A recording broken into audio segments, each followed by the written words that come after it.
हो जब साथ देवे के ना रहे, जब साथ देवे के ना रहे, तब प्यार काहे के कैला तू।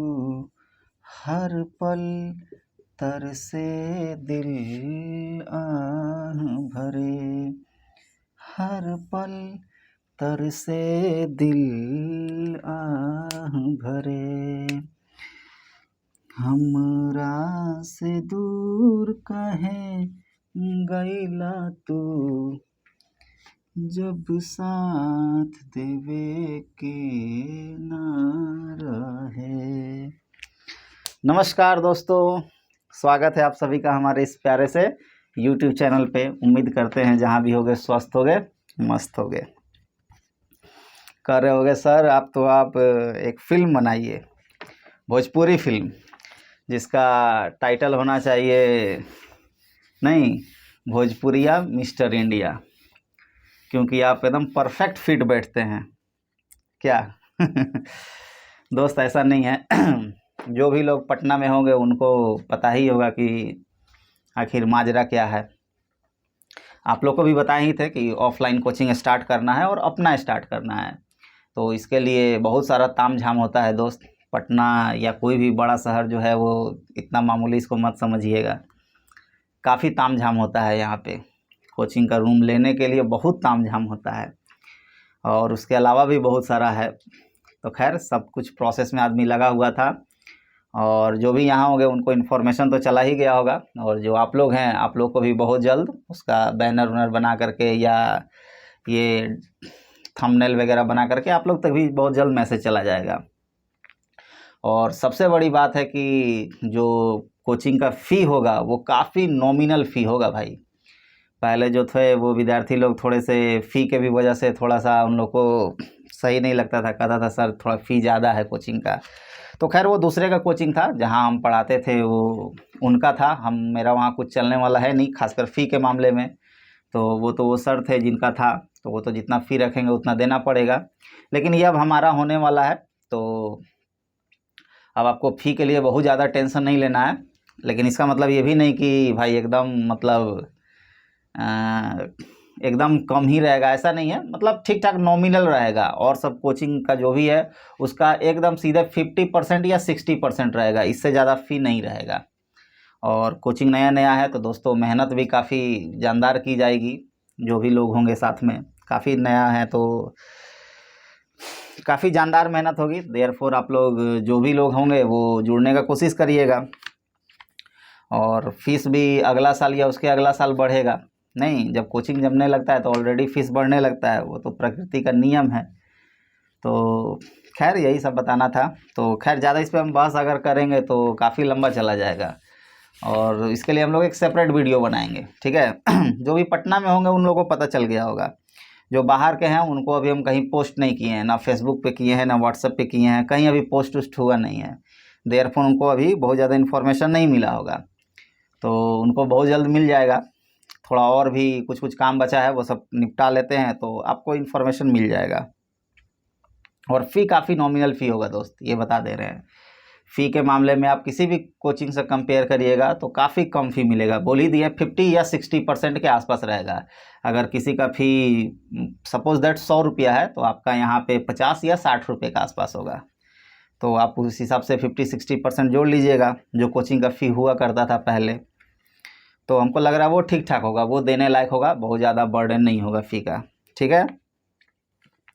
तो चलिए, पिछला जो वीडियो हम लोग बनाए थे वो नीट 2021 का था नहीं, और उसका हम लोग सॉल्यूशन किए थे। तो उस पर काफ़ी दोस्तों लोगों का कॉल भी आया मेरे को कि सर वो काफ़ी अच्छा लगा सीरीज़, आप उसको थोड़ा कंटिन्यू करिए, क्योंकि अभी नीट का एग्ज़ाम जो है वो 2022 का होने वाला है। वो हमको लग रहा है अभी डेट अनाउंस्ड नहीं हुआ है, लेकिन हमको लग रहा है 1 या 1.5 महीना में, मतलब अप्रैल लास्ट या मई, हालांकि मई में ही जनरली होता है, तो मई के फर्स्ट वीक में या सेकेंड वीक जो भी हो, मतलब 1-1.5 महीना के अंदर ये एग्ज़ाम होने वाला है। तो उन लोगों ने कहा कि सर इसको थोड़ा सा अगर 3-4 पेपर कर देते तो काफ़ी आसान होता है, क्योंकि ये एक सॉल्व करने का नया तरीका आप सिखा रहे हैं। तो मुझे भी लगा कि ठीक है, इसको कंटिन्यू करते हैं। तो दोस्तों आज हम लोग नीट 2020 का सॉल्यूशन करने वाले हैं फिजिक्स का। फिर से वही हम तरीका अपनाएंगे कि वैसे क्वेश्चन को हम लोग सॉल्व करेंगे जो 30 सेकंड के अंदर बन करके रंगा जाए। 30 सेकंड में बंद कर क्वेश्चन सॉल्व हो करके OMR शीट रंगा जाए, ऐसे क्वेश्चन को हम लोग पिक करेंगे। ठीक है, पिछला वीडियो में आप लोगों ने देखा ही होगा, जो भी नहीं देखे होंगे इससे जस्ट पिछला वाला वीडियो होगा नीट 2021 का सॉल्यूशन करके, वो देख लीजिएगा। और उसमें जो था वो क्वेश्चन का पैटर्न भी अलग था, और ये जो 2020 का है इसका क्वेश्चन का पैटर्न वही पुराना वाला है, 45 क्वेश्चन है। उसमें तो सेक्शन ए और सेक्शन बी में बांट दिया था नहीं 2021 में। इसमें पुराना पैटर्न टाइप का ही है, 45 क्वेश्चन दिया हुआ है और 45 आपको सॉल्व करना है। तो हम जो है वो इसको डाउनलोड कर लिए हैं। जो हमारा कोड है वो E1 है, E1 कोड है। जो कोड है भाई, अगर यहाँ आपको दिख रहा है, दिख ही रहा होगा, वो E1 कोड है। तो आप भी क्या करिएगा, नेट से E1 कोड को डाउनलोड कर लीजिएगा और उसको जा कर के आप साइबर कैफ़े से PDF निकलवा सकते हैं। 5 रुपया लगेगा निकलवाने में। एक पेज का पटना में 1 रुपया लेता है। अब आप लोग के यहाँ पता नहीं कितना लेता होगा। जो भी है आप E1 कोड निकलवा लीजिएगा। ऐसे कोई भी कोड निकलवाइएगा तो, या कोई भी कोड अगर आपके पास होगा, कोई भी क्वेश्चन पेपर होगा 2020 का, तो आपको क्वेश्चन मिल ही जाएगा। लेकिन E1 कोड निकाल लीजिएगा तो जो हमारा सीक्वेंस है वो सीक्वेंस आपको दिखेगा। देयरफॉर आपको सॉल्व करना, पढ़ना, समझना सब आसान होगा। तो चलिए हम एक बार इसको देख लिए हैं, तो आप भी एक बार ढंग से घर में बैठ करके एक बार देख लीजिए और उसके बाद हमारा ये सॉल्यूशन देखिएगा कि कैसे हम कर रहे हैं और किस किस क्वेश्चन को पिक कर रहे हैं। यानी फर्स्ट अटैम्प्ट में किस किस क्वेश्चन को हम लोग को अटैम्प्ट लेना है, ट्राई करना है, वैसे क्वेश्चन को हम करके दिखाएंगे। ठीक है, तो चलिए शुरुआत करते हैं। ठीक है, ओम श्री गणेशाय नमः करते हैं आज का।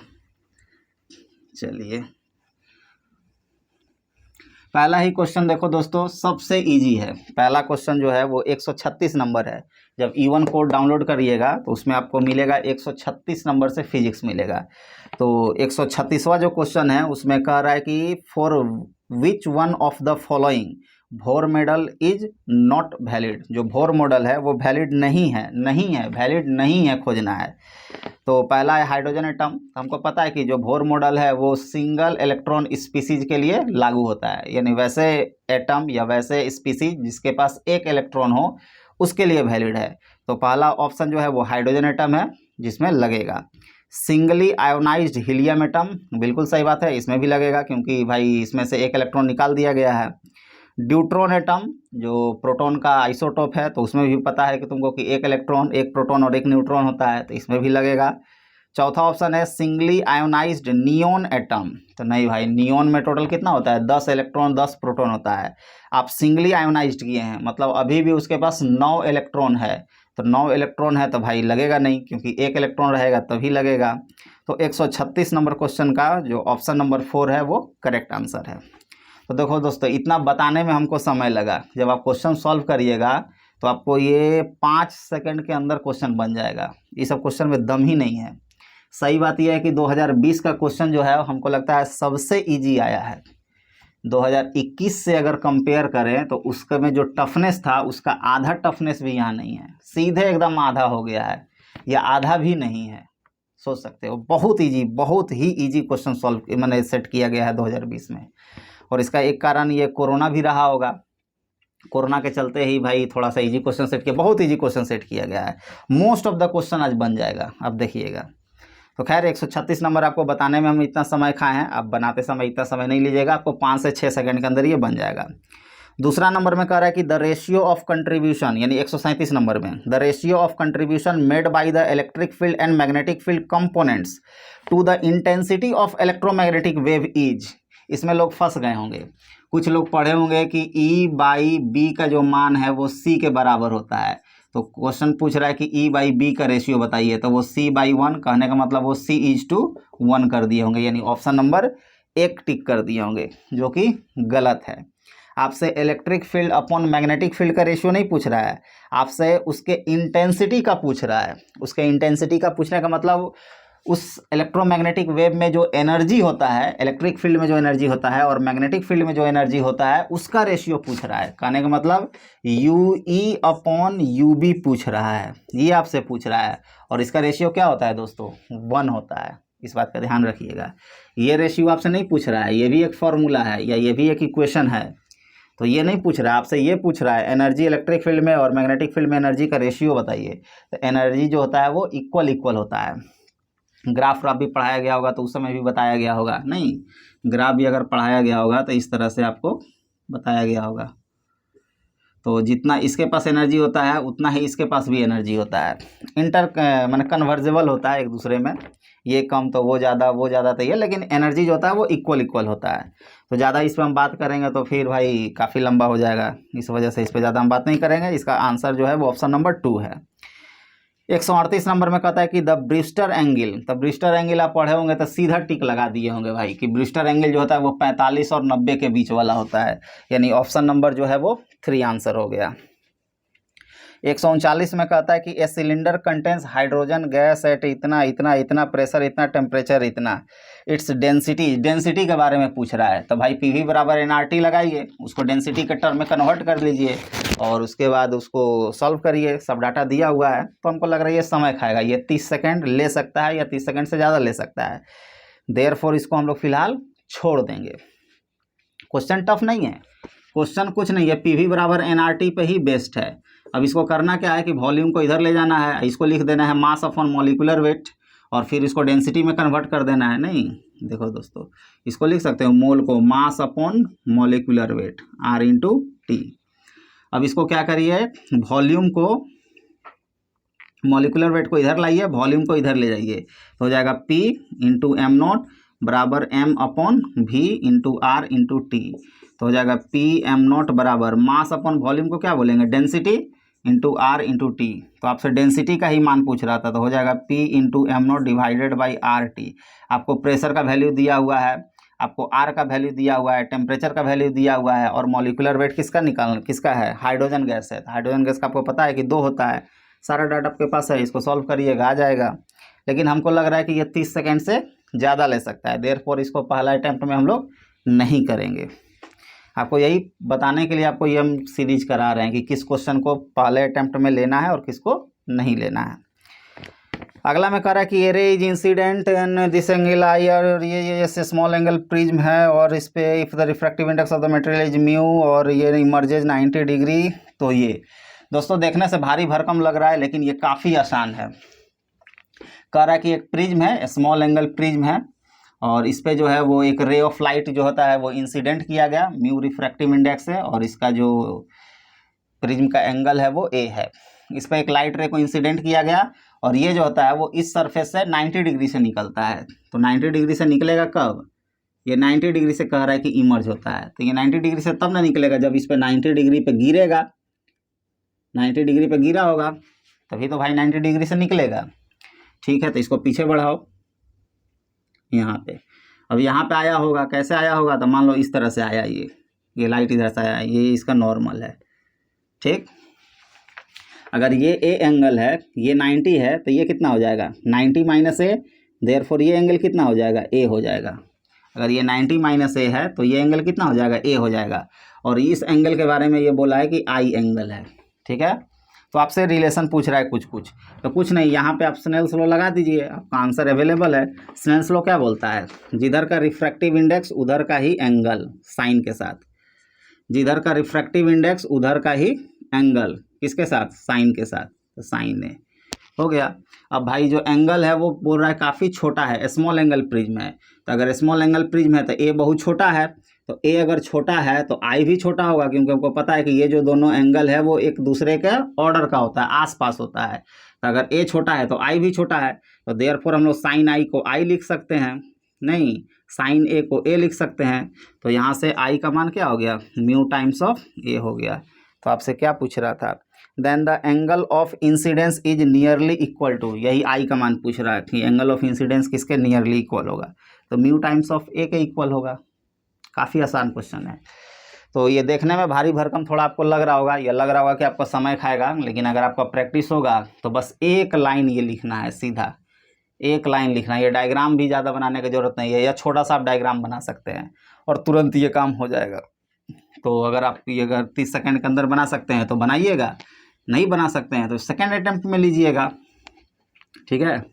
चलिए अगला क्वेश्चन कर रहा है कि 2 cylinder A and B of equal capacity are connected इतना इतना इतना इतना।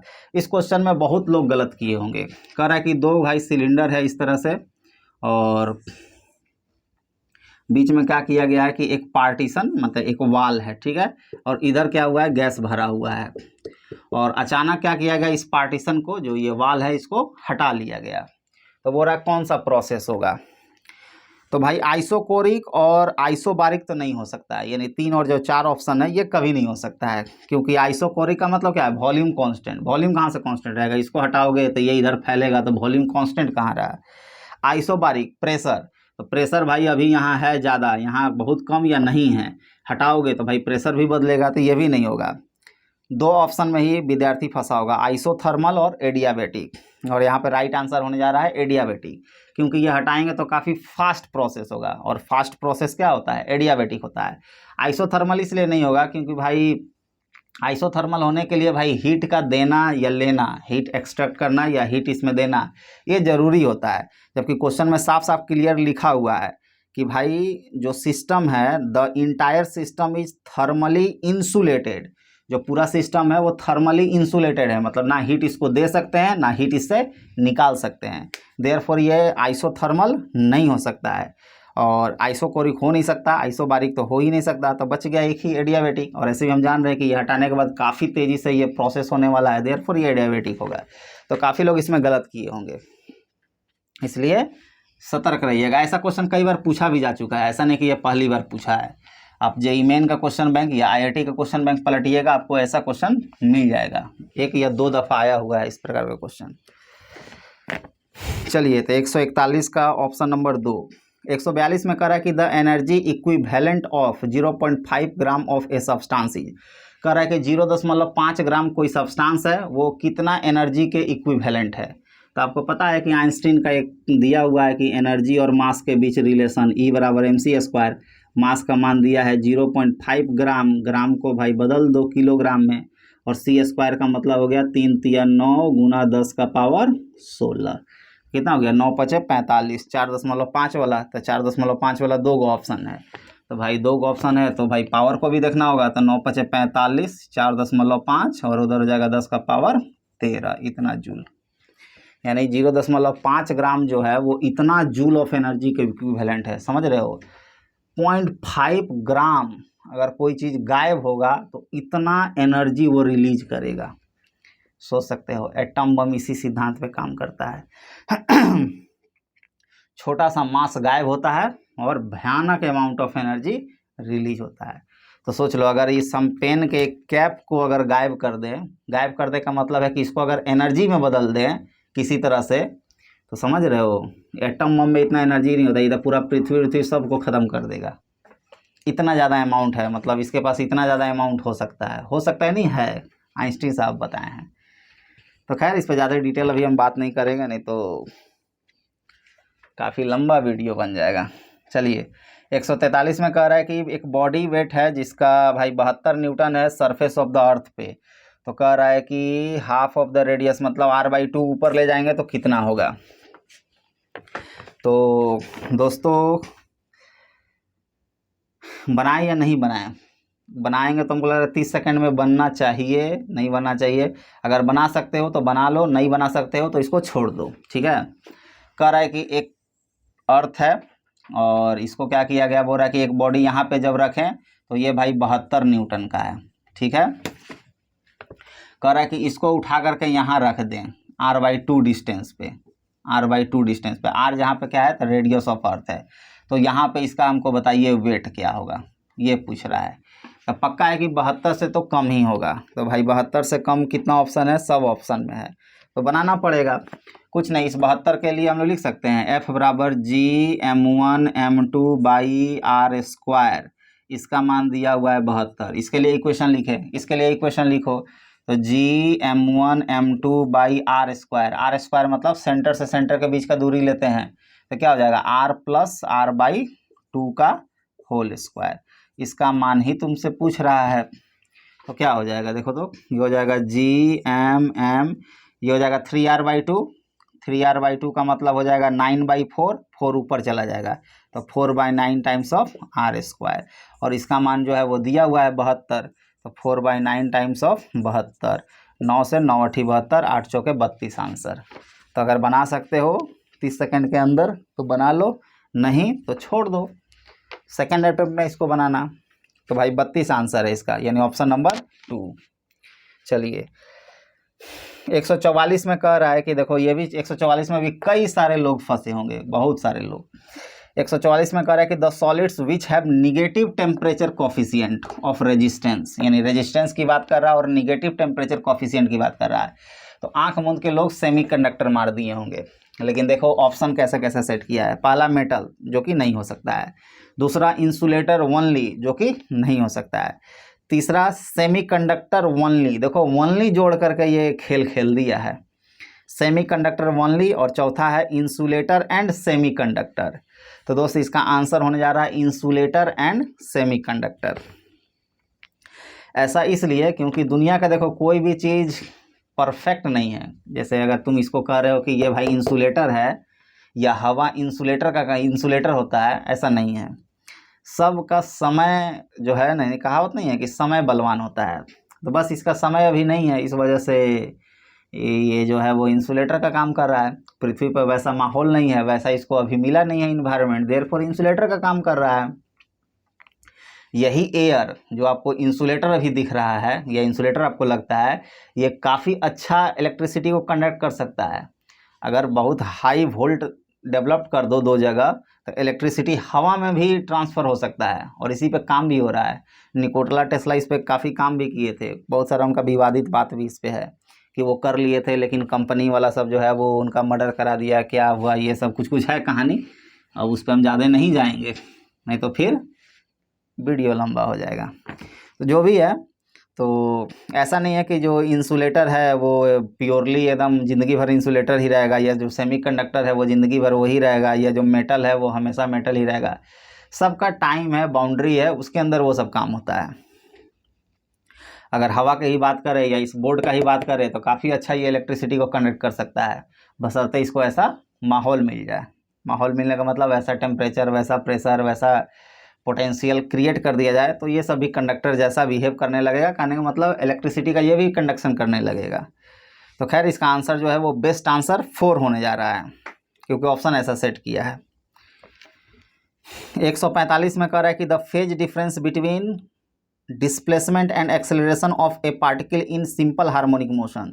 बहुत आसान दोस्तों, इससे आसान तो कुछ हो ही नहीं सकता है। ए बराबर -ω²x, तो डिस्प्लेसमेंट और एक्सेलरेशन के बीच कितना हो गया, पाई का फेज डिफरेंस 180 डिग्री का।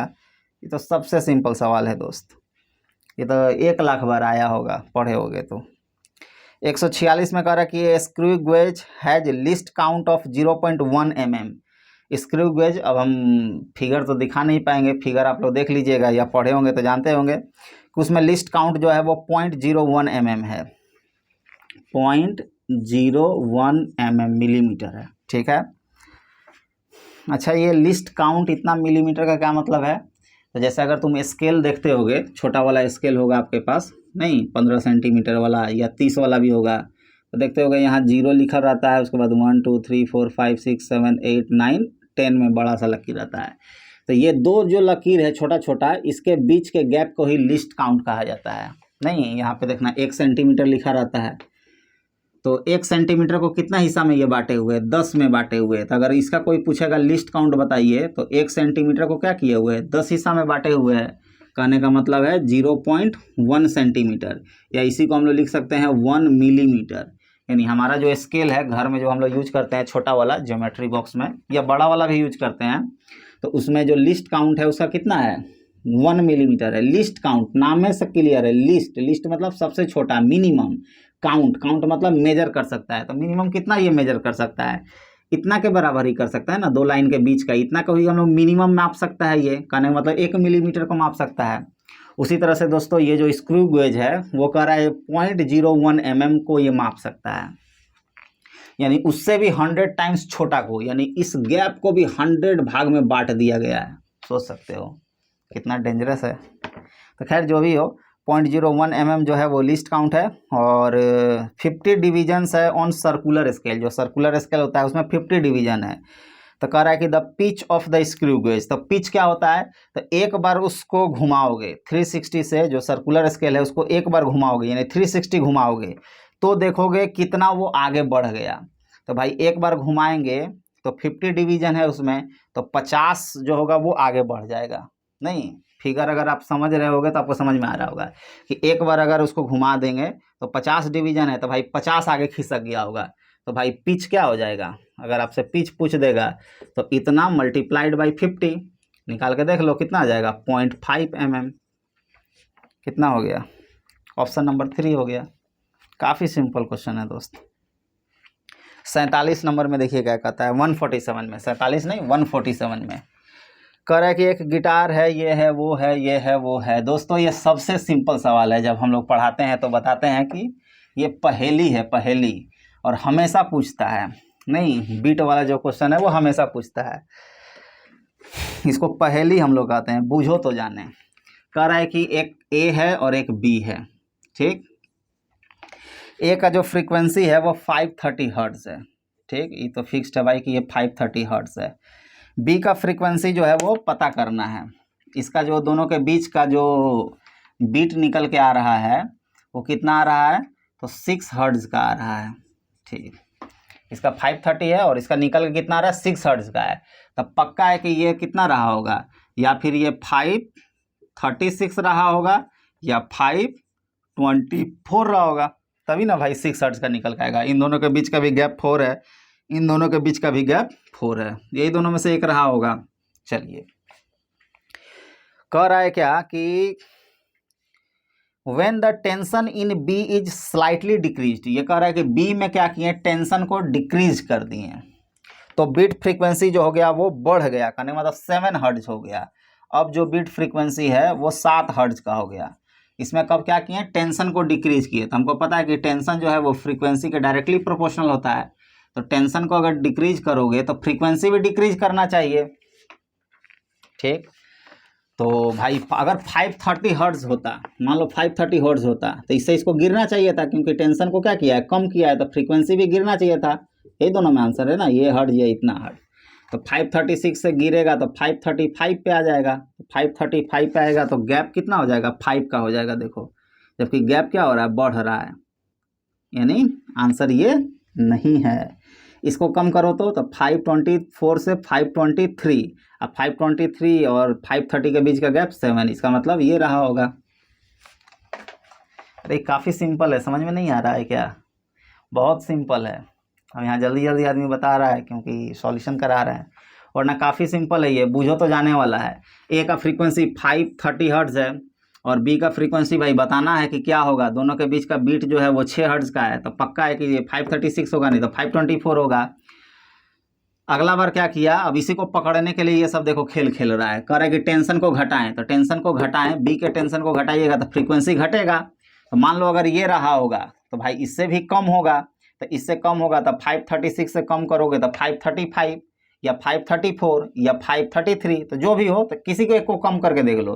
तो एक ही कम किए तो 535, लेकिन जैसे ही 535 आएगा तो फ्रीक्वेंसी दोनों के बीच का क्या हो जाएगा, 5 हर्ट्ज हो जाएगा, लेकिन होना चाहिए क्या, 7 हर्ट्ज, यानी बढ़ना चाहिए। ऑलरेडी ये अगर लेते हैं तो घटने लग रहा है, इसका मतलब ये नहीं रहा होगा तो ये रहा होगा। इसको भी करके देख लो, 524 से मान लो एक कम करते हैं तो 523, अब 523 और इसके बीच का गैप 7 हो ही जा रहा है, इसका मतलब ये सही है। नहीं, इसको हम लोग पढ़ाते हैं तो भाई पैसा पे भी बताते हैं कि भाई 2 आदमी है, एक ए आदमी है, एक बी आदमी है, एक अंबानी साहब है, एक बजाज साहब हैं, उनके पास 530 करोड़ है और इनके पास जो है वो पता नहीं कितना है, लेकिन दोनों के बीच का जो गैप है वो 6 करोड़ का है। तो पक्का है कि एक के पास 536 होगा इनके पास, नहीं तो 524 करोड़ होगा। और फिर जो हो गया, कुछ कुछ बिजनेस हुआ, घाटा उटा लगा या फ़ायदा हुआ, जो भी हुआ, अब इनके बीच का गैप जो है वो 7 हर्ट्ज का हो गया, तो बताना है। तो इसी को हम लोग पैसा पे कन्वर्ट कर देते हैं, तो ज़्यादा वो सब नहीं करेंगे उतना, नहीं तो समझ ही गए होगे, वीडियो लंबा बन जाएगा।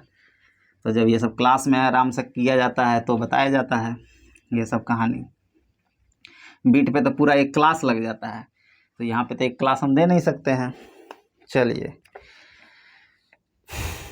एक पेज कंप्लीट किए, थोड़ा हम देख लेते हैं वीडियो सही जा रहा है कि नहीं, क्योंकि अंधेरा होने लगता है। चलिए बिल्कुल सही जा रहा है, बिल्कुल सही जा रहा है। अगला देखा जाए। अरे यार, अगला में कह रहा है कि 2 पार्टिकल्स ऑफ मास इतना।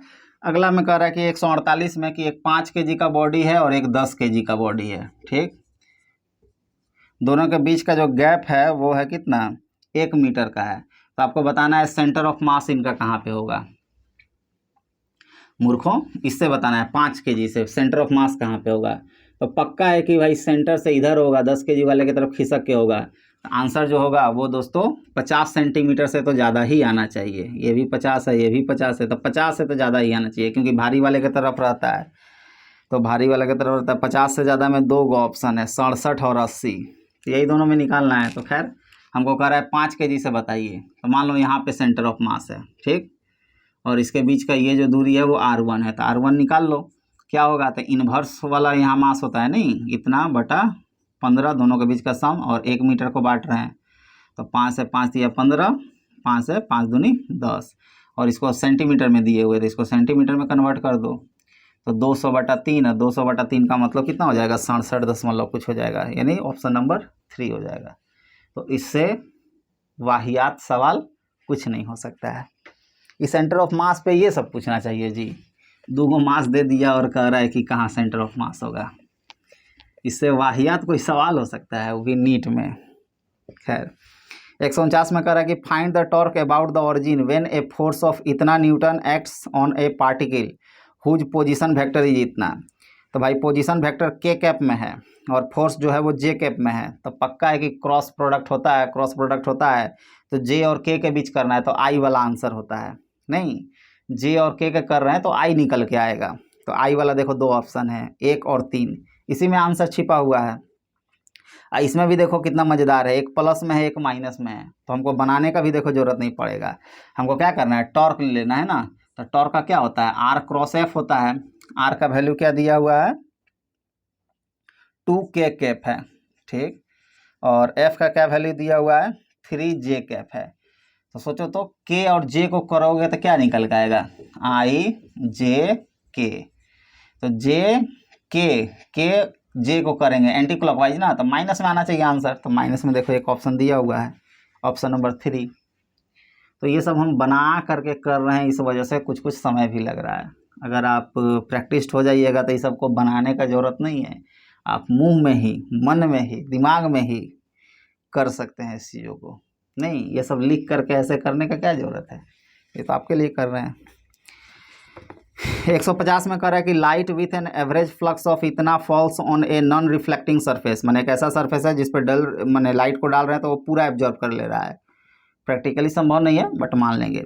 एट नॉर्मल इंसिडेंस, और लफड़ा मतलब लफड़ा जो था वो हटा दिया, नॉर्मल इंसिडेंस डाल दिया और अच्छा कर दिया। हैविंग सरफेस एरिया इतना, the energy received by the surface during the time span of 1 minute. 1 minute में कितना करेगा, तो कह रहा है कि 20 वाट पर सेंटीमीटर स्क्वायर है, ठीक। एरिया जो है वो 20 सेंटीमीटर स्क्वायर है। सेंटीमीटर स्क्वायर कट गया, बच गया वाट। वाट का मतलब हो गया जूल पर सेकेंड। और सेकेंड को भी काटने के लिए टाइम से मल्टीप्लाई कर दो, तो टाइम कितना है, 1 मिनट में पूछ रहा है, तो 60 सेकेंड। आंसर क्या आ गया, जूल में आ गया। यूनिट से समझो ना, यूनिट से समझ जाओ। सेंटीमीटर स्क्वायर कट गया, बच गया जूल पर सेकेंड। सेकेंड से सेकेंड कट गया, बच गया जूल, यानी इसका आंसर क्या आ गया, जूल में निकल के आ गया, मतलब एनर्जी निकल के आ गया। और यही तो आपसे पूछ रहा था कि 60 सेकेंड में बताइए। गया, खत्म। कितना हो गया, 6 दूनी 12, 12 दूना 24। 24 वाला जो भी आंसर है, 24 वाला देखो एक ही ऑप्शन है, ऑप्शन नंबर 3। तो ये सब भाई मुंह में बनाने वाला सवाल है, ये सब लिख करके बनाने वाला सवाल नहीं है। अगला में कह रहा है कि एक स्फेरिकल कंडक्टर है, रेडियस 10 सेंटीमीटर है और the magnitude of electric field at a point 15 centimetre, यानी स्फेयर से बाहर पूछ रहा है। तो भाई स्फेयर से बाहर भाई वो पॉइंट चार्ज के जैसा बिहेव करेगा, जैसा कि उसके सेंटर पे रखा हुआ है। और फॉर्मूला क्या लग जाएगा, KQ/R² लग जाएगा। के क्यू बाई आर स्क्वायर। के का मान कितना होता है 9 गुना 10 का पावर 9 और क्यू का मान कितना दिया हुआ है 3.2 गुना 10 का पावर -7 डिवाइडेड बाई आर का मान कितना है 15 सेंटीमीटर, मतलब 15 गुना 10 का पावर -4। अब इसको जितना जल्दी सॉल्व करिए और टिक करिए।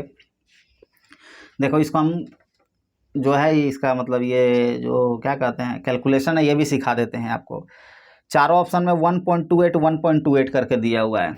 इसका मतलब यही है कि भाई आपको पहला जो मतलब ऑप्शन का जो पहला जो डिजिट है उस पर ध्यान नहीं देना है, क्योंकि 1.28 चारों में दिया हुआ है तो आपको गुना करने का ज़रूरत नहीं है।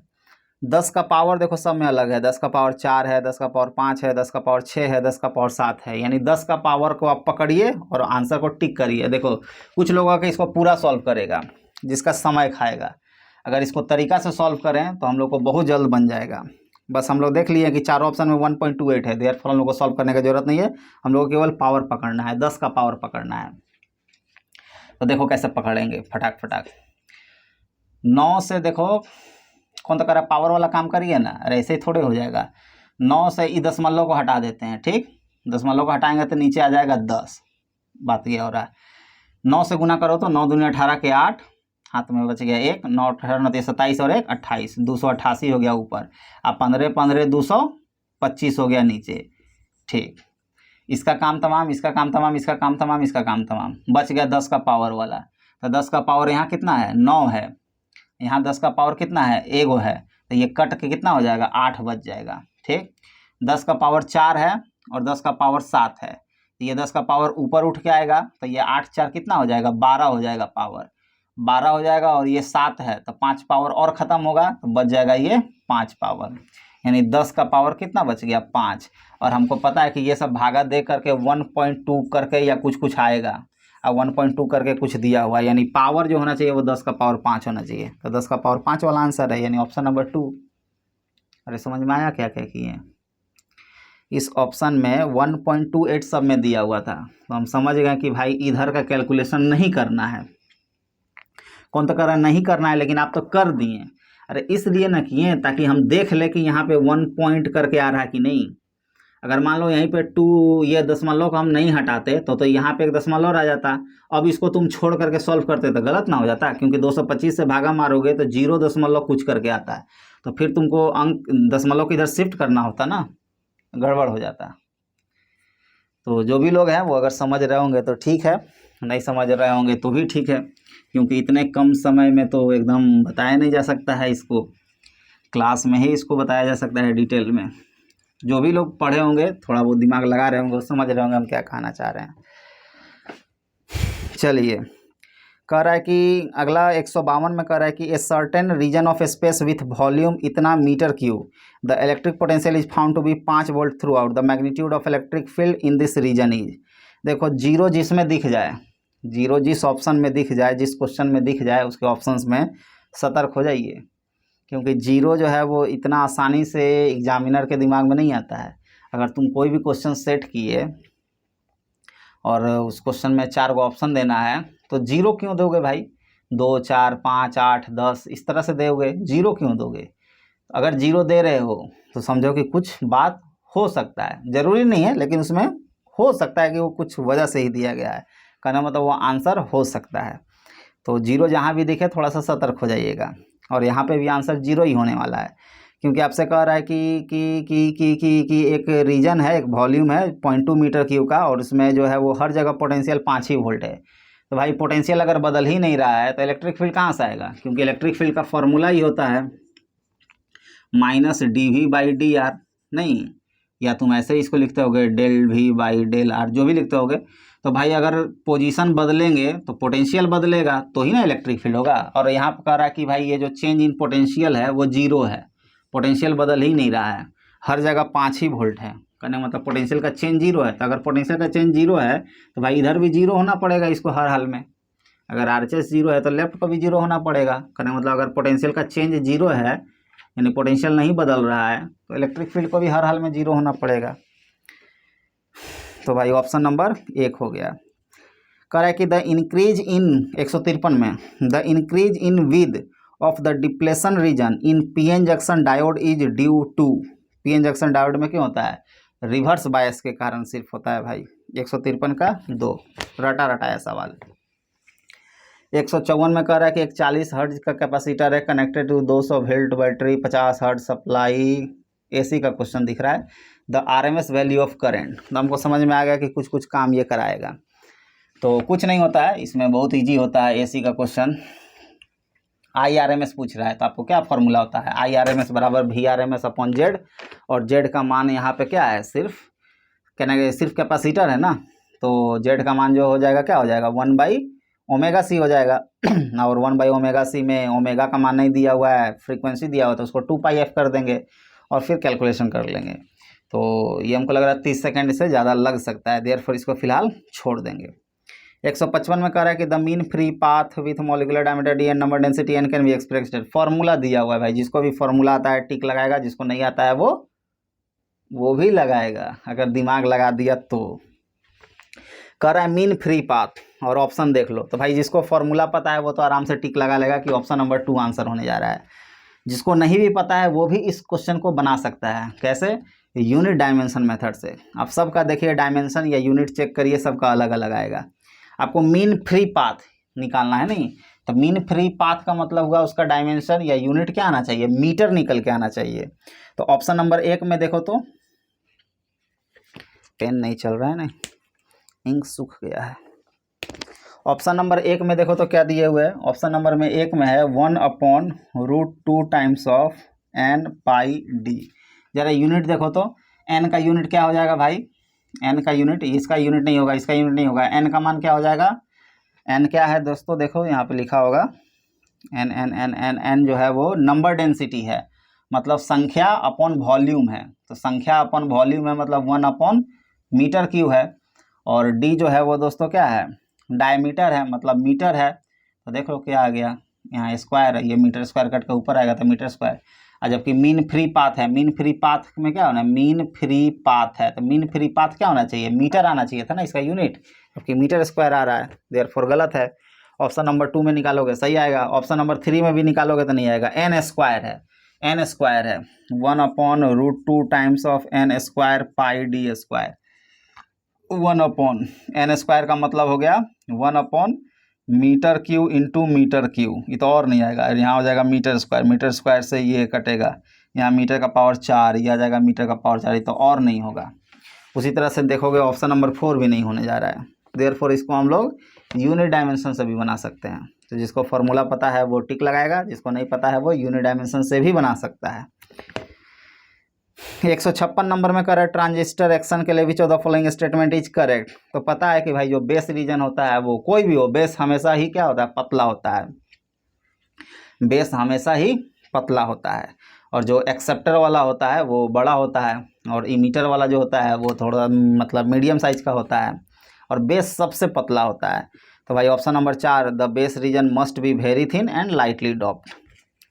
157 में देखो क्या कह रहा है, light of frequency 1.5 times the threshold frequency is incident on a photosensitive material, what will be the photoelectric current if the frequency is half। तो भाई जो फ्रीक्वेंसी है वो कह रहा है कि पहले जो था वो 1.5 टाइम्स था, किसके? थ्रेशोल्ड फ्रीक्वेंसी के। अब जो फ्रीक्वेंसी कर दिया वो आधा कर दिया, माने 1.5/2 टाइम्स कर दिया गया। 1/1.5/2 टाइम्स का मतलब क्या हो गया? इसको हटाओगे तो यहाँ 5 से 5 या 15, 5 के 20, 3/4 टाइम्स ऑफ एफ नॉट, कहने का मतलब 0.75 टाइम्स ऑफ एफ नॉट हो गया। अरे यार थ्रेशोल्ड से कम हो गया, थ्रेशोल्ड से कम हो गया, 3/4 हो गया ना थ्रेशोल्ड का, यानी थ्रेशोल्ड से कम हो गया। तो अब क्या फोटो इलेक्ट्रॉन्स निकलेंगे? इलेक्ट्रॉन्स निकलेंगे ही नहीं। इलेक्ट्रॉन्स निकलेंगे ही नहीं तो करंट होगा? नहीं होगा। जब इलेक्ट्रॉन ही नहीं है तो करंट कहाँ से होगा?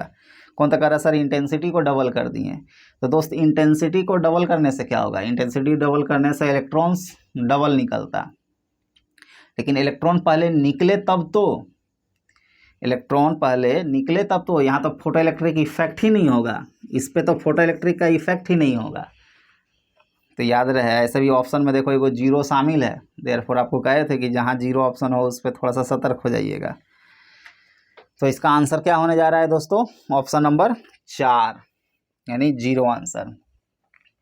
चलिए अगला में कह रहा है कि एक यूरेनियम है और इसको ये करेगा, बम्बार्ड कराया गया है। इस क्वेश्चन को भी हम एकदम हलवा पूड़ी बोलते हैं। जब हम लोग पढ़ाते हैं तो इसको कहा जाता है हलवा पूड़ी। जिसको जोड़ आता है, बचपन में तुमको सिखाया गया होगा 1 क्लास में या 2 क्लास में, जोड़, तो जिसको जोड़ आता है वो इसको बना लेगा। इसको या फिर हम लोग प्रोटॉन बैलेंस कर लो, और नहीं तो प्रोटॉन प्लस न्यूट्रॉन का जो संख्या होता है उसको बैलेंस कर लो, तो निकल के आ जाएगा। तो कह रहा है क्या, यूरेनियम है, कितना कितना है दोस्तों, बना दे रहे हैं। देखो ये सब बनाने में समय नहीं लगेगा, एग्ज़ाम में ये सब लिखेंगे नहीं, मतलब लिखा नहीं जाता है। एक न्यूट्रॉन से इसको बम्बार्ड कराया गया और ये निकलता है, बनता है क्रिप्टन 36 और 89, और साथ ही साथ 3 गो न्यूट्रॉन निकलता है। और तुमसे पूछ रहा है कि और बताइए क्या बनेगा, इस एक्स का मान बताना है। तो कुछ नहीं, इसमें प्रोटॉन को बैलेंस कर दो, ऑटोमेटिक समझ में आ जाएगा। तो देखो प्रोटॉन कितना है, 92 गो है, ये तो न्यूट्रॉन है। इधर कितना है, प्रोटॉन 36 गो है। इधर कितना है, एक भी नहीं है इधर, तो यही तो निकालना है। तो इसमें मान लो कि x है, तो क्या हो गया, 92 में से 36 घटाएंगे तो x का मान कितना हो जाएगा, 6। इधर हो जाएगा तुम्हारा 8 में से 3 गया 5, 56। देख लो 56 जिसमें प्रोटॉन हो। एक ही ऑप्शन दिख रहा है, बेरियम नहीं। तो भाई प्रोटॉन को बैलेंस कर लो, समझ में आ जाएगा। और नहीं तो इसको बैलेंस कर लो, प्रोटॉन प्लस न्यूट्रॉन यानी मास नंबर को बैलेंस कर लो। तो देख लो 235 प्लस 1 बराबर 89 प्लस 3 प्लस, इसमें निकाल लो ये x, कितना हो जाएगा 236, और इधर से आकर के घटेगा कितना 92, कितना हो जाएगा 4, और इधर हो जाएगा 9, 10, 11, 12, 13, 4, और ये हो जाएगा 1, 144। तो 144 होना चाहिए मास नंबर, तो 144 बेरियम। तो किसी तरह से भी बैलेंस कर लो, जिसको जोड़ घटाव आएगा वो इसको बना लेगा, जिसको जोड़ घटाव नहीं आएगा उससे ये नहीं बनेगा। तो ये सब सवाल जो है वो दोस्तों 5-5 सेकंड में बन करके रंगने वाला सवाल है। नहीं, ये बना रहे हैं हम लिख लिख करके, एग्जाम में थोड़े लिख लिख करके बनाना है, सीधे टिक लगाना है, घटा करके मुंह में घटा सकते हो। चलिए दूसरा पेज भी ख़त्म हुआ, देख लेते हैं वीडियो हमारा सही जा रहा है कि नहीं जा रहा है। चलिए वीडियो तो सही दिख रहा है फिलहाल, 158 हो गया। चलिए 159 पे आते हैं। करा कि the energy required to break 1 bond in DNA is इतना joule, the value in electron volt is nearly. अब आपसे कह रहा है कि भाई एक जो आदमी है या कोई भी चीज़ है, मान लो ये बोर्ड है, इसकी लंबाई 1 मीटर है, तो बताइए सेंटीमीटर में कितना इसका लंबाई होगा। अगर ये बोर्ड का जो ये लंबाई है, लंबाई कहो या चौड़ाई कहो, अगर ये 1 मीटर है तो बताइए सेंटीमीटर में कितना होगा। जी हाँ, यही सवाल तो वो भी पूछ रहा है। कह रहा है कि बताइए 10 का पावर -20 जूल है, तो बताइए ये कितना इलेक्ट्रॉन वोल्ट के इक्वल हुआ। अरे यूनिट कन्वर्जन है, जैसे सेंटीमीटर और मीटर वाला आप कर रहे हैं, वैसे यहाँ भी दिया हुआ है। एनर्जी का ये यूनिट है जूल, ये भी एनर्जी का ही यूनिट है, और आपसे पूछ रहा है, मैंने एनर्जी का यूनिट का कन्वर्जन आपसे पूछ रहा है। तो आपको पता होना चाहिए कि एक इलेक्ट्रॉन वोल्ट जो होता है वो 1.6 इंटू 10⁻⁻19 जूल के इक्वल होता है।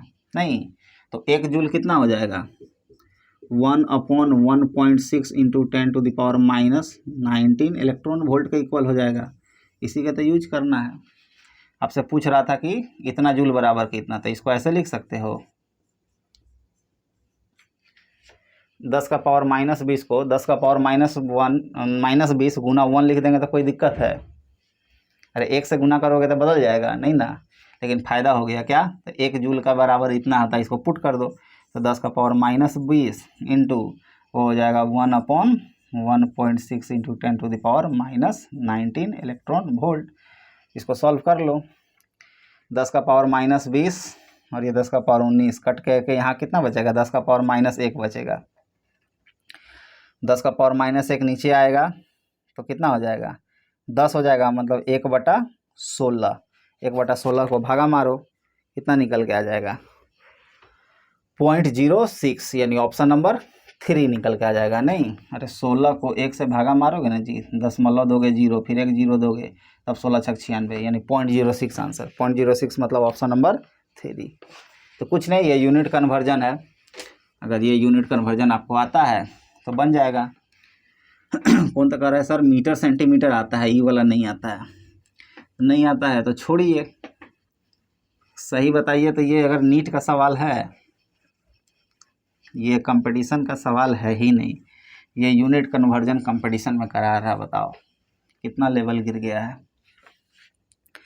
अगला कह रहा है कि 2 बॉडीज ऑफ मास इतना इतना के जी आर टाइड इतना इतना इतना, तो बताइए भाई the acceleration of the system. Acceleration बोल रहा है तो भाई जो 6G है वो चला रहा है, 4G जो है वो उसको रोक रहा है। दोनों का मास जो है वो भाई 10 है, क्योंकि फोर्स अपॉन मास ही एक्सेलरेशन होता है। तो कितना निकल के आ गया 2G/10, ये कट के आ जाएगा 5, यानी G/5 आंसर ऑप्शन नंबर 3। क्या बताया जाए, कुछ बताने लायक नहीं है। 161 का देखिए क्या कहता है। यंग्स मॉडुलस के बारे में पूछ रहा है मूर्खों। कह रहा है कि एक रॉड है, इस रॉड से क्या किया गया, एक मास को टांग दिया गया, ठीक, m मास को टांग दिया गया। पहले इसका लेंथ l था, बाद में ये L1 हो गया। एरिया जो है वो इसका a है, ठीक। तो आपसे यंग्स मॉडुलस के बारे में पूछ रहा था। यंग्स मॉडुलस क्या होता है, स्ट्रेस अपॉन स्ट्रेन होता है, ठीक। और स्ट्रेस क्या होता है, तो फोर्स बाई एरिया को बोलते हैं। स्ट्रेन किसको बोलते हैं, तो change in length upon length को बोलते हैं। तो फोर्स के नाम पे कौन सा है भाई, ये वाला मास है, mg है फोर्स के नाम पे, अपॉन एरिया a इस रोप का। चेंज इन लेंथ यानी फाइनल लेंथ जो है वो L1, initial length L divided by initial length यानी जो ओरिजिनल लेंथ था वो L। अब इसको कर लो mgl divided by L1 minus L into a, ये आंसर हो गया। क्या पूछ रहा है, हलवा पूड़ी पूछ रहा है। ये नीट का लेवल हो ही नहीं सकता है मेरे दोस्त, नीट का लेवल ये हो ही नहीं सकता है। पता नहीं इतना इजी क्वेश्चन कैसे दे दिए हैं लोग। सब ये एथी का कमाल है, कोरोना का कमाल है। नहीं, कोरोना भाई साहब आ गए और नीट का लेवल गिरा दिए। ना कोरोना आते ना नीट का लेवल गिरता। कह रहा है कि the average thermal energy for mono atomic gas is, KV is Boltzmann constant. ये क्या बताया जाए यार, average thermal energy F/2 kT, और F जो है वो डिग्री ऑफ फ्रीडम है, और मोनो एटॉमिक गैस का बात हो रहा है तो उसके लिए 3 हो जाएगा, यानी 3/2 kT ऑप्शन नंबर 2। 163 में कह रहा है कि which of the following graph represent the variation of resistivity with temperature T for copper के लिए। कॉपर क्या है, मेटल है, मेटल के लिए बताना है। तो आपको पता है कि टेम्परेचर बढ़ाने से रेजिस्टिविटी क्या होता है, बढ़ता है। मेटल में टेम्परेचर बढ़ाने से रेजिस्टिविटी बढ़ता है। तो देख लो कौन सा ऑप्शन में बढ़ता हुआ दिख रहा है। ऑप्शन नंबर 1 में, ऑप्शन नंबर 2 में भाई घटता हुआ है, नहीं होगा। ऑप्शन नंबर 3 में भी दिख रहा है, ऑप्शन नंबर 4 में घटता हुआ, यानी 2 और 4 तो पहले ही छटा गया, क्योंकि टेम्परेचर बढ़ने से रेजिस्टिविटी बढ़ना चाहिए, और 2 और 4 में घट रहा है, देयरफॉर ये पहले ही छटा गया। बच गया 1 और 3। 1 और 3 में लोग कन्फ्यूज़ हो रहे होंगे, बहुत सारे विद्यार्थी वो इसलिए कन्फ्यूज हो रहे होंगे कि उनको एक पढ़ाया गया होगा रो बराबर rho naught into 1 plus alpha into delta T. उसको ये लोग दिमाग में रख करके अगर सॉल्व कर रहे होंगे तो वो ऐसे कर दिए होंगे, y बराबर mx प्लस c, ये c का रोल निभा रहा है और ये mx का रोल निभा रहा है सब। तो अगर वो इस पर फिट बैठा दिए होंगे तो वो टिक मार दिए होंगे किसको, ऑप्शन नंबर 1 को, जो कि गलत आंसर है। इसका आंसर सही है 3 नंबर। ऐसा इसलिए क्योंकि ये फॉर्मूला जो है वो सर्वे सर्वा नहीं है। ये फॉर्मूला तब लगता है जब अल्फा इंटू डेल्टा टी का मान बहुत छोटा हो, स्मॉल हो, तब जा कर के ये फॉर्मूला लगता है। ये फॉर्मूला जो है वो हर जगह वैलिड नहीं होता है। जब टेम्परेचर का जो चेंज है वो बहुत छोटा अगर होता है, या यूँ कहो अल्फा इंटू डेल्टा टी का जो प्रोडक्ट है अगर वो बहुत कम होता है, तब जा कर के ये लगता है। लेकिन आपसे तो वो बहुत कम वाला बात नहीं कर रहा है, आपसे जनरल बात कर रहा है। तो जनरल बात कर रहा है तो भाई स्ट्रेट लाइन हमेशा नहीं होगा। बहुत छोटे से टेम्परेचर चेंज के लिए भाई स्ट्रेट लाइन होगा, y बराबर mx प्लस सी फॉलो करेगा मेटल। लेकिन भाई ये हमेशा थोड़े अप्लाई होगा, बड़ा अगर टेम्परेचर चेंज हो जाए तो भाई ये सब एप्लीकेबल नहीं होगा। देयरफॉर आंसर 3 होने जा रहा है। तो कई सारे लोग इस पर गलती किए होंगे। तो एक दो जगह नीट अच्छा काम किया है, जैसे ये सब क्वेश्चन है इसमें ये हो गया, उसके बाद वो इंसुलेटर और कंडक्टर वाला क्वेश्चन हो गया। तो 2-3 जगह हम देखे हैं कि थोड़ा बहुत दिमाग वो लोग लगाए हैं और बच्चे को ट्रैप करने का कोशिश किए हैं। 164 में कह रहा है कि भाई द कलर कोड, ये तो पिछला बार भी बताए थे भाई, B B Roy of Great Britain, नहीं, B B Roy of Great Britain having very good wife, कुछ है ऐसे, इतना सही काम चल जाएगा। ये जो है वो क्या है दोस्तों, ब्लैक है और ये जो है वो ब्राउन है। तो आपसे पूछ रहा है किसका, येलो का। तो येलो कितना हो जाएगा, ये 0 होता है, ये 1 होता है, ये 2 होता है, ये 3 होता है, ये 4 होता है। तो पहला है येलो मतलब 4, दूसरा है वायलेट, वायलेट यहाँ है मतलब 4, 5, 6, 7, तो दूसरा हो जाएगा 7 इंटू 10 टू द पावर, तीसरा होता है 10 टू द पावर ब्राउन है, ब्राउन मतलब 1, इतना हो गया। तो 470 में 2 ऑप्शन दिए हुए हैं, 1 और 4, लेकिन 1 और 4 में नहीं, 1 में किलो ओम कर दिया है, तो एक ही ऑप्शन बचा है, 4 आंसर है। ऐसे भी पता है कि अगला जो बैंड दिया हुआ है वो गोल्ड का दिया हुआ है, और गोल्ड में क्या होता है +-5% होता है, 5% दिया भी हुआ है ऑप्शन नंबर 4 में। तो इसका आंसर क्या होने जा रहा है, ऑप्शन नंबर 4 होने जा रहा है। तो काफ़ी सिंपल सा सवाल है दोस्तों, नहीं ये सब तो हलवा पूड़ी है, हलवा पूड़ी। चलिए ये पेज भी ख़त्म हुआ, देख लेते हैं सही जा रहा है कि नहीं जा रहा है। चलिए देखने में तो सही लग रहा है। अगला कह रहा है कि in Young's double slit experiment if the separation between the coherent source is half and the distance of the screen from the इतना इतना इज डबल। कुछ नहीं कह रहा है कि भाई जो कोहेरेंट सोर्स है ये S1 ये S2 यही कोहेरेंट सोर्स होता है, इस दोनों के बीच के दूरी को D हम लोग बोलते हैं, कैपिटल D, इस दोनों के बीच की दूरी को D बोलते हैं। तो जो फ्रिंज विड्थ होता है जिसको हम लोग बीटा से डिनोट करते हैं, ये क्या होता है, D λ/D होता है। और ऑप्शन में कह रहा है कि इसको क्या कर दिया गया, 2 गुना कर दिया गया, इसको कह रहा है कि आधा कर दिया गया। तो फ्रिंज विड्थ बताइए क्या होगा, तो क्या हो जाएगा, ये 2 गुना कर दिया, इसको D/2 कर दिया तो 2 ऊपर चल जाएगा तो 4 गुना हो जाएगा, यानी फ्रिंज विड्थ जो होगा वो पहले से 4 गुना हो जाएगा। Option number 3। कुछ नहीं है, ये सब हम लिख करके बना रहे हैं, आपको लिख करके नहीं बनाना है, मन में बनाना है, मुंह में बनाना है, दिमाग में बनाना है। अगला कह रहा है कि the capacitance of A parallel plate capacitor, ये देखने से भारी भरकम क्वेश्चन लग रहा है जबकि भारी भरकम है नहीं। कह रहा है कि एक पैरेलल प्लेट कैपेसिटर है, जब एयर है मतलब ε0 A/D है, तब इसका मान जो है वो दोस्तों 6 माइक्रोफैराड है। जब इसमें क्या कर दिया गया, कुछ मीडियम भर दिया गया तो ये हो जाता है फॉर्मूला। तो बोल रहा है कि इसका जो मतलब कैपेसिटेंस है वो 30 हो गया, मतलब 5 गुना बढ़ गया। इसका मतलब क्या है, के का मान 5 है, और के को ही के दोस्तों में क्या कहते हैं, εr कहते हैं, रिलेटिव परमिटिविटी। और अब इसी εr को हम लोग लिख सकते हैं मीडियम का परमिटिविटी अपॉन वैक्यूम का परमिटिविटी।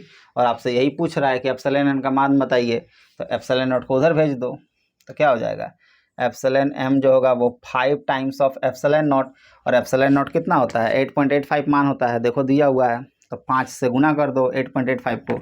एक ही ऑप्शन आपको आता हुआ नज़र आएगा, नहीं, ऑप्शन नंबर 1 और 3 दोनों में 0.44 दिए हुए हैं, नहीं, इसका मान हो जाएगा 5 into 8.85 into 10 to the power -12, तो 8 पचे 40, इसको लगभग 9 ले लो ना, तो 9 लोगे तो 9 पचे 45, तो 45 गुना 10 का पावर -12 इसके आसपास।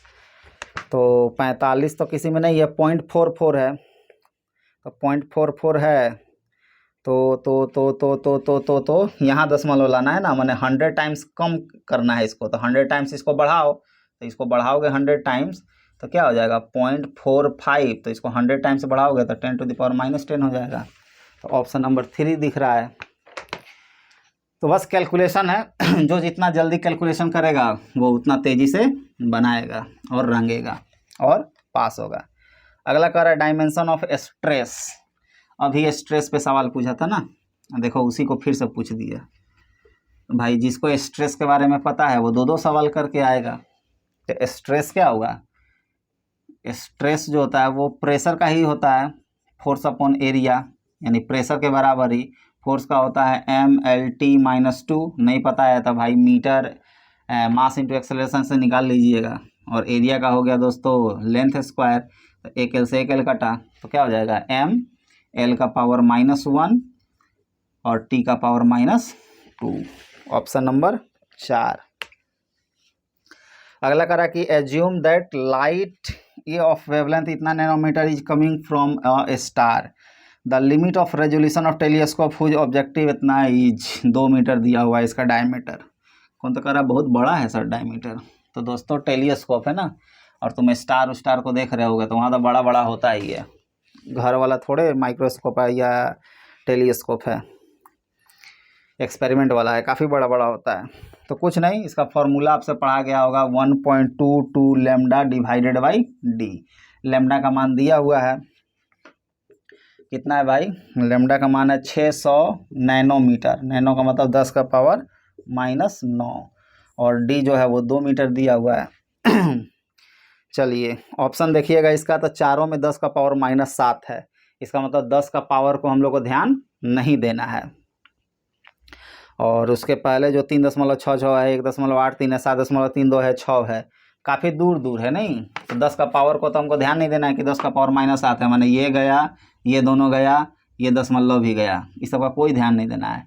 2 से कर देना है 2 तिया 6 और 3 से इसको गुना कर देना है 6 6 3। देखो 366 किस में है? एक ही ऑप्शन में दिख रहा है, वही आंसर होने जा रहा है जो कि ऑप्शन नंबर 1 है।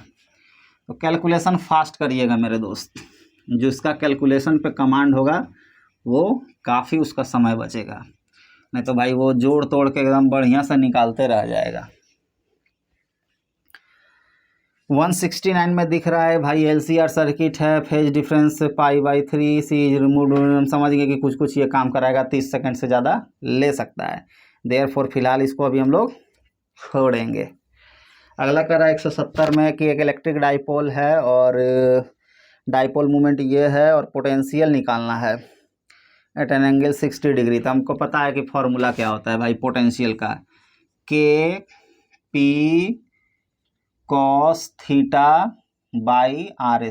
कौन तो कह रहा है सर पोटेंशियल है फिर भी r² लिख रहे हैं? जी हाँ दोस्तों, डाइपोल के केस में जो पोटेंशियल होता है वो एक पावर ज़्यादा होता है, इलेक्ट्रिक फील्ड होता था यहाँ r³ होता है। कौन तो कह रहा था डायमेंशन, भाई यूनिट और डायमेंशन से तो गड़बड़ हो जा रहा है। गड़बड़ नहीं हो रहा है, P में एक डायमेंशन r छिपा हुआ है, वो r से r कट के ऑलरेडी नीचे अभी भी r ही है, ये सब बताया जाता है। तो खैर K का मान भाई दिया हुआ है 9 × 10 का पावर 9, P का मान दिया हुआ है कितना 16 × 10 का पावर -9 और cos theta by cos 60 degree मतलब 1/2 और डिवाइडेड बाई r² का मतलब 0.6 × 0.6, 0.6 × 0.6। अब इसको सॉल्व कर लीजिए। ऑप्शन देखिए एगो 0 दिया हुआ है, सतर्क रहना है, लेकिन 0 यहाँ पे होने वाला नहीं है, इन ऑप्शन नंबर 4 छटा गया। अगला है 500 200 400। तो भाई जो मैंने जो 0 वाला है उसको भूल जाओ। ऑप्शन में देखो एगो 5 है, 2 है, 4 है, 0 को भूल जाओ, 5 है, 2 है, 4 है। अब देखो इसका कैसे कैलकुलेशन करेंगे। 0 वाला को मारो गोली, जब 0 वाला से हमको नहीं पकड़ना है तो मारो गोली, दशमलव को मारो गोली, सबको नहीं। देखो कैसे पकड़ेंगे, 2 से 2 8 16, 2 से 2 तिया 6, 2 चौके 8, 2 से 2 दूनी 4, 2 से 2 तिया 6, 3 से 3 तिया 9, ये 9 कट गया, बच गया 2, यानी 2 वाला आंसर है। तो 2 वाला एक ही आंसर है, ऑप्शन नंबर 2, वही 200 है। आया समझ में? ये 10 का पावर ये वो हम लोग नहीं करने वाले हैं, ऑप्शन देखेंगे, जैसा ऑप्शन होगा वैसे हम लोग काम करेंगे। बनाने के फेर में एक्यूरेट रहेंगे तब तो हो गया सिलेक्शन। अगला में कह रहा है कि 171 में कि एक आयरन ससेप्टिबिलिटी 599 है, मैग्नेटाइजिंग फील्ड है इतना, द परमिएबिलिटी अभी हम लोग निकाले थे वो एप्सिलॉन आर वाला, वही वाला इसी का तो भाई चचेरा भाई पे पूछ दिया है सवाल। आपको पता है कि जो रिलेटिव परमिएबिलिटी होता है, यहाँ परमिएबिलिटी कहते हैं, वो 1 प्लस इस तरह से होता है, इसको क्या पढ़ते हैं, काई पढ़ते हैं, काई। और इसी का मान दिया हुआ है 599 और ये 1 था, यानी म्यू आर का मान कितना हो गया, 600 हो गया। अब म्यू आर को ही क्या बोलते हैं, म्यू आर को ही बोलेंगे mu M divided by mu naught. जैसे इसको बोलते हैं क्या, epsilon M divided by epsilon naught, उसी तरह से यहाँ पे mu M divided by mu naught, और यही म्यू एम का मान पूछा है, बिल्कुल उसी का कॉपी किए हुआ है। तो 600 टाइम्स ऑफ म्यू नॉट। अब म्यू नॉट का मान दिया हुआ है कितना, 4 पाई इंटू 10⁻⁻7। ऑप्शन देखेंगे, ऑप्शन में 2.4 का 3 ऑप्शन है, 8 का 1 ऑप्शन है, और पावर भी भाई अलग अलग दिया हुआ है, मतलब कैलकुलेशन ये करवा रहा है। देखो ये ऑप्शन जो है वो कैलकुलेशन करवा रहा है, कह रहा है कि ठीक ठाक से कैलकुलेशन करिए, तो करेंगे ठीक ठाक से। 6 चौके 24, ठीक, 00, पाई का मतलब है 3.14 गुना 10⁻⁻7, ठीक। तो इसको लगभग 3 ही हम लोग ले लेते हैं फिलहाल, नहीं आई 2 जीरो से भाई ये वाला जो है वो काट देते हैं, तो ये 10⁻⁻5 हो जाएगा। इसको लगभग 3 ले लेंगे तो 4 तिया 12 के 2, हाथ में 1, 3 दूनी 6 और 1 7, 72 आ जाएगा। 24 तिया 72 गुना 10⁻⁻5। देख लेंगे इसके आसपास का ऑप्शन कौन है। तो हमको 3.6 है, मतलब यहाँ 1 दशमलव लाना है। तो जैसे ही अगर यहाँ 1 दशमलव हम लाएंगे, मतलब इसको 10 क्या किए, कम किए, 10 कम किए तो इसको 10 बढ़ाएंगे, तो 10 बढ़ाएंगे तो ये 10⁻⁻4 हो जाएगा, मतलब 10⁻⁻4 हो जाएगा। तो 10⁻⁻4 और 7 के आसपास का देखो कौन ऑप्शन है, तो 6.28 गुना 10⁻⁻4 ऑप्शन नंबर 1 दिख रहा है। ये कैलकुलेशन आपको करने आना चाहिए, अगर नहीं आता है तो सीखिए, ऑप्शन नंबर 1, ठीक है। अगर नहीं आता है तो करने सीखिए, वरना गड़बड़ हो जाएगा। चलिए 172, ये पेज भी ख़त्म हो गया। तो चलिए हम देख लेते हैं सही से रिकॉर्डिंग चल रहा है कि नहीं। चलिए भाई रिकॉर्डिंग तो सही दिख रहा है। 173 में आइए।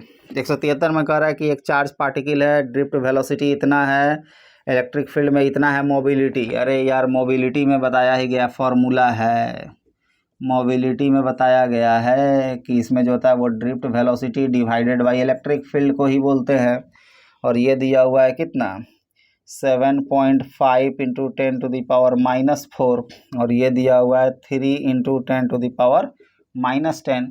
तो 3 से हो जाएगा 25 तिया 75, और ये हो जाएगा 2.5, 10⁻⁻4 यहाँ से कटेगा तो 10⁻6, तो 2.5 इंटू 10⁻6 ऑप्शन नंबर 2। अगला है 174 में, the quantities of heat required to raise the temperature of 2 solid copper sphere of radii R1 and R2। R1 इतना है through 1 kelvin, R in ratio. हम समझ गए कि भाई Q बराबर MS डेल्टा T लगाना होगा 2 बार, और फिर उसको डिवाइड करके निकालना होगा। देयरफॉर 30 सेकेंड से ज़्यादा लग सकता है, देयरफॉर इसको फिलहाल हम लोग छोड़ देंगे, पहला अटैम्प्ट में नहीं लेंगे। दूसरा बोलता है कि एक इलेक्ट्रॉन है जिसको एक्सेलरेट किया गया, भी पोटेंशियल डिफरेंस है, डी ब्रोगली वेवलेंथ इतना है, तो द पोटेंशियल डिफरेंस बताना है। तो पढ़ाया गया होगा कि लेमडा जो होता है वो दोस्ता 12.27 डिवाइडेड बाई रूट अंडर भी, ये आता है एंगस्ट्रॉम में, नहीं, या इसी को अगर हम लोग ऐसा लिखते हैं 1.227 डिवाइडेड बाई रूट भी, तो ये आता है नैनोमीटर में, ये बताया गया होगा। और लेमडा का मान दिया गया है कितना, 1.227 इंटू 10⁻⁻2 नैनोमीटर में। देयरफॉर ये फॉर्मूला यूज किए, ख़त्म। ये 10⁻⁻2 बचा हुआ है, तो ये इधर जाएगा तो हो जाएगा रूट भी, इसको नीचे ले आएंगे तो 1/10⁻², इसको ऊपर ले जाएंगे तो 10⁻², दोनों तरफ स्क्वायर करेंगे तो भी का मान आ जाएगा 10⁻4, यानी 10,000 वोल्ट। Option number 4।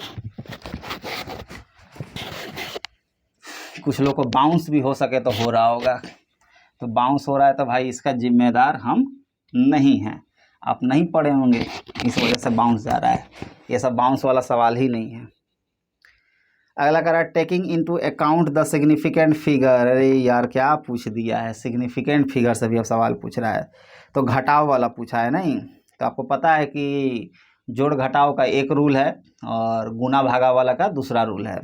गुना भागा वाला में हम लोग क्या करते हैं, सिग्निफिकेंट नंबर काउंट करते हैं और जो मिनिमम होता है उसको लेते हैं। और जोड़ घटाव वाला में सिग्निफिकेंट नंबर काउंट नहीं करते हैं, दशमलव के बाद मैंने थी पॉइंट के बाद यानी डेसिमल जो है उसके बाद कितना नंबर है वो काउंट करते हैं और मिनिमम वाले का लेते हैं। यानी घटाव है 9.99 जो है पहले घटा लो। बचपन में जैसे बताया गया होगा वैसे पहले घटा लो, ठीक है। इसको घटाना है तो पहले जैसे बचपन में बताया गया होगा वैसे घटा लो। इसको 0 0 बैठा लो। 10 में से 9 गया तो 1, 9 में से 9 गया 0, 8 में से ये गया तो 8 और यहाँ से पैसा लिया था क्या, नहीं लिया था, तो ये हो गया 9 और ये हो गया पॉइंट और ये हो गया 9। चलिए 9.98 इतना निकल गया है। तो यहाँ पे देखो तो डेसिमल के बाद क्या था, 2 ही अंक था। ये तो हम अपने से बैठाए थे ना। डेसिमल के बाद क्या था, 2 ही अंक था। तो यहाँ 2 अंक था। यहाँ डेसिमल के बाद कितना था, 4 अंक था। तो डेसिमल के बाद यहाँ 4 अंक था। तो हमको कौन सा लेना रहता है, मिनिमम वाला। तो मिनिमम वाला कौन है, 2 है। तो डेसिमल के बाद क्या लेंगे, 2 अंक को लेंगे यानी 9.98। यही होगा आंसर। 9.98 कौन है, ऑप्शन नंबर 2 है। हो गया। यही अगर हमसे गुना या भाग वाला होता तो उसमें हम लोग क्या करते हैं, सिग्निफिकेंट नंबर फिर काउंट करते हैं और सिग्निफिकेंट नंबर में भी जो मिनिमम वाला होता है उसको लेते हैं। तो खैर बहुत सिंपल सवाल है यार, ये सब तो मुंह बनने वाला है। अगला कह रहा है कि एक बॉल को थ्रोन किया गया vertically downward with a velocity of इतना from the top of a tower, एक टावर से। It hits the ground after some time with a velocity of इतना the height of the tower. फटाक से लगा दो यार, v² बराबर u² - 2as। प्लस से लिखो, बाद में बैठा लेंगे। फाइनली जो है वो दोस्तों 80 है और उस समय बिका गया था 20 है प्लस 2। एक्सेलरेशन भी नीचे ही है तो 10 ही। और यही भाई देखना है कितना टावर का हाइट है। तो ये कितना हो गया, 8 8 6400। ये हो जाएगा 400। तो 6400 इधर से में 400 घटेगा तो कितना हो जाएगा, 6000। 6000 में से एगो 0 इधर से काटेगा तो कितना बचेगा, 600। 2 काटेगा तो कितना बचेगा, 300। यानी एस का मान कितना आ गया, 300 मीटर। यानी बिल्डिंग का हाइट जो है वो 300 मीटर है। 300 मीटर ऑप्शन नंबर 4 में दिख रहा है। अगला 178 में कह रहा है कि द कैपिलरी ट्यूब है जिसका रेडियस आर है, इमर्ज्ड ये वो the mass of the water in the capillary tube of pipe, ये वो द मास। समझ गए कि भाई ये कुछ कुछ कुछ कुछ करवाएगा। देयरफॉर इसको हम लोग पहला अटेम्प्ट में नहीं बनाने वाले हैं। अगला है दोस्तों मीटर ब्रिज का सवाल जो कि बहुत ही इजी होता है। 179 मीटर ब्रिज। मीटर ब्रिज में आपको पढ़ाया गया होगा कि भाई इस तरह से होता है, नहीं ये होता है। ये देखो बनाने में समय लग रहा है, वरना दोस्तों इस क्वेश्चन में जान नहीं है। हम बोले ही हैं कि बहुत इजी पूछा है, बहुत ही ज़्यादा इजी पूछा है। और यहाँ पे इस तरह से गैल्वेनोमीटर होता है, ठीक। कह रहा है कि एक मतलब रेजिस्टेंस है, एक रेजिस्टेंस है, पता नहीं कितना है, एक रेजिस्टेंस है आर और इसका लंबाई बोल रहा है कि 1.5 मीटर है, ठीक। तार है 1.5 मीटर लंबा है, उसके रेजिस्टेंस को हम लोग आर माप लिए और यहाँ पे जो था वो हम लोग 10 ओम सेट किए थे। कितना सेट किए थे, 10 ओम। तो जो ये वायर जो था वो बैलेंस किया 3:2 के रेशियो में, मतलब ये जो था वो कहीं यहाँ पे था, 3:2 के रेशियो में सेट हुआ। तो देख लो, लिख लेंगे r/3 बराबर 10/2। तो r का मान कितना निकल के आ गया, 15 निकल के आ गया। मतलब ये रेजिस्टेंस कितना था, 15 ओम का था। तो कह रहा है कि अगर 1 ओम का रेजिस्टेंस अगर ये होता तो कितना मीटर का होता। तो एक एक नियम लगा लो, एक एक नियम लग जाएगा ना, क्योंकि r बराबर होता है रो इंटू L/A, यानी r डायरेक्टली प्रोपोर्शनल है L के। तो एक एक नियम लग जाएगा। तो अगर 15 ओम का वायर है तो उसका लंबाई 1.5 मीटर है, तो 1 ओम का होगा तो कितना होगा, 1.5/15 इतना मीटर। तो कितना निकल के आ जाएगा, नीचे आ जाएगा 10, 15 से हो जाएगा 10, 1/10 यानी 0.1 मीटर हो जाएगा। 0.1 मीटर किस में दिया हुआ है, पावर माइनस में कर दिया। तो ऑप्शन नंबर 2 देख लो, ऑप्शन नंबर 2 जो है वही है 0.1 मीटर। बन गया सवाल, ऑप्शन नंबर 2 है, खाली देखो बदल दिया है नहीं।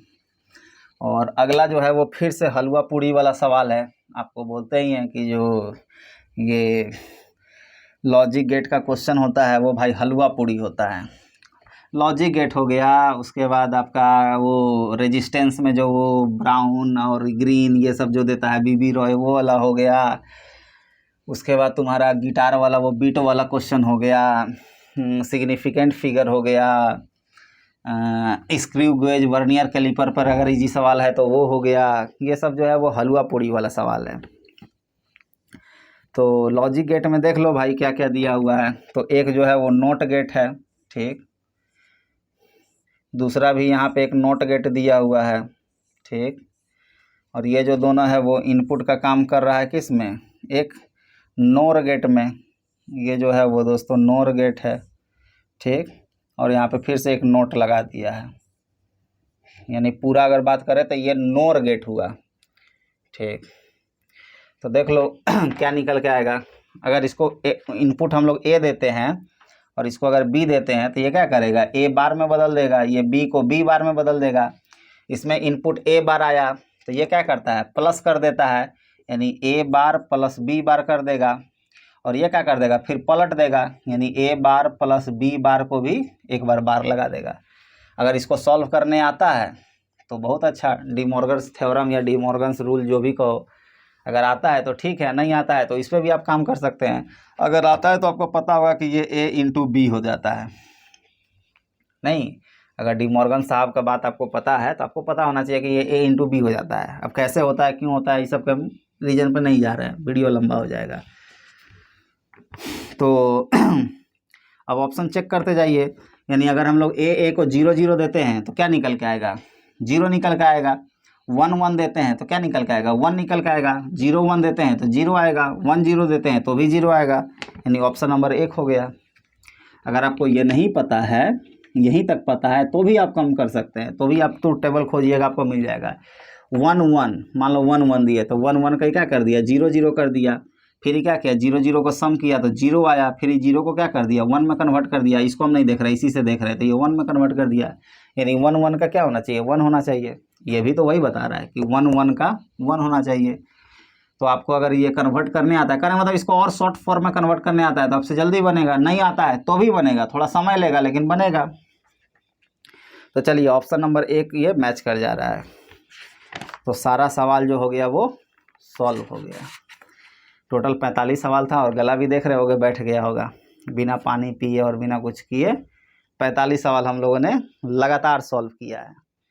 तो देखते हैं कितना बना है। नहीं, पिछला बार भाई हम लोग जोड़े थे, इस बार भी हम लोग जोड़ते हैं कितना बना है। 1 सवाल, 2 सवाल, 3 सवाल, 4, 5, 6, 7, 8, 9, 10, 11, 12, 13, 14, 15, 16, 17, 18, 19, 20, 21, 22, 23, 24, 25, 26, 27, 28, 29, 30, 31, 32, 33,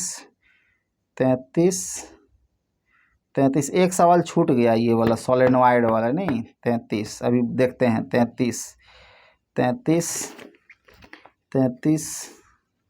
ये हो जाएगा 34, 35, 36, 37, 38, 39 सवाल हो गया यार आज। एक सवाल और छूट गया था, देखो अभी हम देख रहे थे तो देखा कह रहा है कि एक सोलेनोइड है और उसमें आप पूछ रहा है कि सेंटर पे मैग्नेटिक फील्ड बताइए। तो भाई तो सबसे इजी भाई क्वेश्चन है, B बराबर μ0 इंटू NI फॉर्मूला होता है। क्या सोलेनोइड पे सवाल पूछा, इतना बढ़िया सोलेनोइड पे सवाल पूछा जा सकता है। सेंटर पे पूछ रहा है तो क्या हो जाएगा, μ0 times of NI। Mu naught का मान कितना होता है 4 पाई इंटू 10⁻⁻7 होता है। तो पाई को भी देखो ऑप्शन में से हटा दिया है, मतलब 3.14 यूज किया हुआ है। 4 पाई इंटू 10⁻⁻7 और n का मान क्या होता है number of turns per unit length. तो नंबर ऑफ टर्न्स जो है वो 100 है, पर यूनिट लेंथ जो है वो 50 सेंटीमीटर है, यानी 50 × 10⁻⁻2। और करंट का मान जो है वो 2.5 है, तो ये हो जाएगा 2.5। तो देखो इसको सॉल्व करके ऑप्शन देख रहे हैं तो भाई 6.28 का 2 ऑप्शन है, 3.14 का 2 ऑप्शन है, चालाकी नहीं चलने वाला है। 10 का पावर में देख रहे हैं तो 10 का पावर -4 भी है और 10 का पावर -5 भी दोनों में दिया हुआ है। ऑप्शन मतलब चालाकी नहीं चलने वाला है। देखो ऐसा ऑप्शन सेट किया है कि आपका कोई चालाकी नहीं चलने वाला है। आपको 10 का पावर का भी ध्यान रखना है और ये सब के गुना का भी ध्यान रखना है। तो भाई करेंगे, अगर कर सकते हो तो करो, नहीं तो बाद में करना। तो चलो इसको करते हैं। देखो क्या हो जाएगा 50 से 50 दूना 100, ठीक। और 10 का पावर -2 से ये कटेगा तो हो जाएगा 10 का पावर -5, ठीक। देखो ये 2 और ये 4, तो 4 दूनी कितना हो जाएगा 8, और 8 को हम लोग अगर 25 से गुना करते हैं तो 25 चौके 100, 25 चौके 100 तो 200, लेकिन भाई 1 दशमलव है तो 20 आ जाएगा, तो ये हो जाएगा 20 और गुना 3.14 और गुना 10 का पावर -5। तो अब देखो 2 से गुना कर दो, तो 2 से गुना कर दोगे तो 6.28, एगो 10 बचा हुआ है, एगो 10 जो भाई इसको खा जाएगा 10 का पावर -4, 6.28 इंटू 10⁻⁻4 ऑप्शन नंबर 1। यानी टोटल जो हो गया वो 40 सवाल हो गया। 45 में से 40 सवाल। कौन तो कह रहा सर सब तो बनाइए दिए आप, बचा कौन चीज़। ये पहला अटेम्प्ट में लेने वाला था क्या। तो दोस्त देखा कितना समय लगा, अरे 10 सेकंड 12 सेकंड 15 सेकंड में सवाल बन जा रहा है। आपको बोले ही हैं कि 2020 का जो है वो बहुत ईजी पूछा है, बहुत ही ज़्यादा ईजी। नीट का ये लेवल है ही नहीं, ये बोर्ड लेवल का क्वेश्चन पूछा है एक तरह से देखो तो। कुछ सवाल को छोड़ करके 3-4 सवाल था, उसको छोड़ करके बोर्ड लेवल का ही सवाल पूछा था। कोरोना इसका एक बहुत बड़ा जिम्मेदार है, और या यूँ कहो कि उसी की वजह से ऐसा पूछा ही गया, नहीं तो 2021 में भी ठीक ठाक पूछा गया। तो खैर जो भी हो, तो अगर आप 40 सवाल नहीं कर पाते हैं फर्स्ट अटैम्प्ट में तो कम से कम 30 सवाल भी तो कर लीजिए। 30 सवाल नहीं होता है तो 25 सवाल भी तो पहले अटैम्प्ट में कर लीजिए। यानी पहला आधा घंटा में आपको लगभग आधा घंटा में फिजिक्स का 20 सवाल बन जाना चाहिए, कम से कम 20 तो बने। केमिस्ट्री का भी कम से कम 20 बने, तो 40 सवाल अगर आप आधा घंटा 35 मिनट में अगर बना लेते हैं तो आप काफ़ी आगे निकल जाइएगा और सबसे। तो ये आपको बताना चाहते हैं कि कैसे कैसे क्वेश्चन को अटैम्प्ट लिया जाता है। हम लोग 4-5 सवाल छोड़े भी हैं, अगर 40 किए हैं तो 5 सवाल छोड़े भी हैं। तो आपको पता ही है कि कौन कौन से सवाल छोड़े हैं और क्यों छोड़े हैं। उसमें टाइम 30 सेकंड से ज़्यादा लग सकता था, इस वजह से छोड़े हैं। तो खैर यही तरीका है क्वेश्चन को सॉल्व करने का। अगर इससे बेस्ट आपके पास है तो बिल्कुल अप्लाई करिए। हमको ये बेस्ट लग रहा है तरीका सॉल्व करने का, तो ये सिखा रहे हैं आपको। अगर इससे भी बेस्ट आप खोजे हुए हैं तो आप उसको अप्लाई करिए। तो खैर जो भी हो, इन्हीं सभी बातों के साथ आज हम लोग अपने वाणी को फिर से विराम देते हैं और मिलते हैं आपसे जल्द ही नेक्स्ट वीडियो में। तब तक के लिए धन्यवाद, बाय।